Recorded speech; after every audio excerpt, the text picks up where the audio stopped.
As bombs tore into the USS Yorktown, one man fought the fire until his final breath. On May 8, 1942, during the Battle of the Coral Sea, Lieutenant John Ricketts was serving as officer in charge of the engineering repair party aboard the USS Yorktown. As Japanese aircraft launched a severe bombing attack, a bomb tore through the carrier and exploded directly beneath Lieutenant Ricketts' compartment.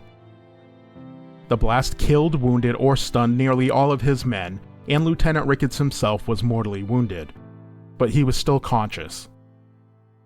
Despite fading strength, Lieutenant Ricketts forced himself up, opened a nearby fire plug valve, pulled out a hose, and directed a heavy stream of water onto the growing fire before falling dead beside the hose.